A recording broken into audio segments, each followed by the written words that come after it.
People are forming relationships to experience a certain sense of completeness within themselves. Why is this so? Why is it feeling incomplete? And why is it trying to fulfill itself by making a partnership with another piece of life?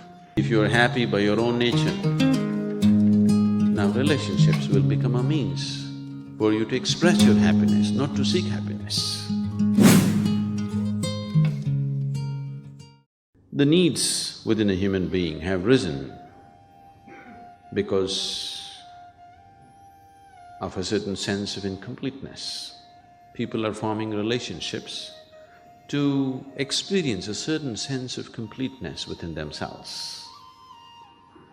When you have a good relationship with someone dear to you, you feel complete. When you don't have that, you feel incomplete. Why is this so? Because this life, this piece of life, is a complete entity by itself. Why is it feeling incomplete? And why is it trying to fulfill itself by making a partnership with another piece of life? Fundamental reason is that we have not explored this life in its full depth and dimension. Though that is the basis, there is a complex process of relationships as such. There are expectations. And expectations and expectations and expectations. The expectations that most people are creating are such that there is no human being on the planet who could ever fulfill those expectations. In the process of holding a relationship, the first moment of meeting, the expectations may be common, but as every step that we take in life, the expectations may become different. Because these expectations keep changing in people, they're not consistent and they cannot be. One person may be consistent with the same expectation throughout their life, another person's expectations may be changing because his perception and experience of life is changing. Now, relationships become great conflict. More conflict is happening within the four walls of the homes than is happening anywhere on the planet. Only thing is, bombs are not exploding so you don't hear it. They may be giving each other silent treatment. It is happening because people's expectations are changing and they're not changing at the same pace. Fundamentally, why have we sought a relationship? Because you find yourself that without a relationship, if you do not have any kind of relationship in your life, then you become depressed.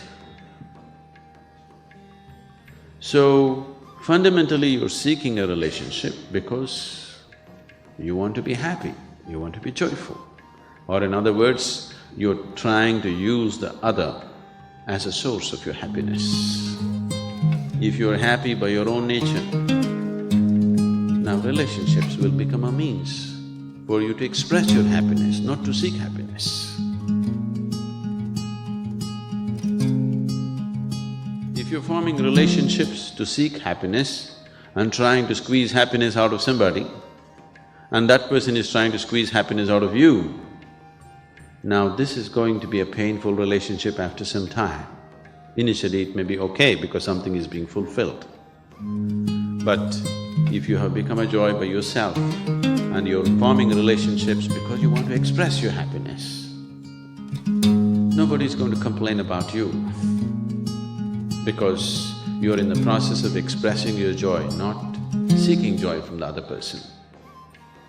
So if your life becomes an expression of your joy, not in pursuit of happiness, then relationships will be naturally wonderful. You can hold 1,000,000 relationships and still hold them good. Now, this whole circus of trying to fulfill somebody else's expectations does not arise, because if you are an expression of joy, anyway they want to be with you. Yoga for Love, Namaskar process. The word yoga means union, union of all polarities, of masculine and feminine, yin and yang, individual and universal, Shiva, Shakti, right brain and left brain, or whatever else you may want to call them. To achieve this blessed union, the simplest form is the yoga of namaskar. Putting the two hands together in alignment with each other at the level of your heart will bring you to a certain harmony between polarities within.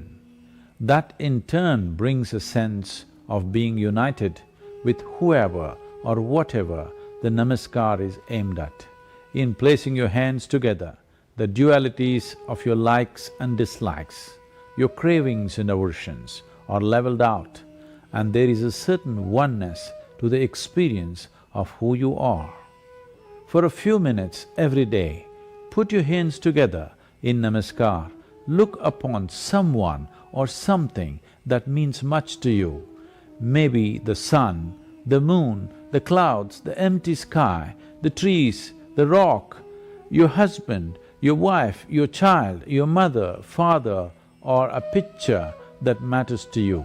Look at that someone or something with the highest level of emotion that you can generate.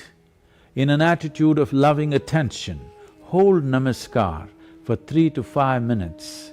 Your life will be on a transformational mode.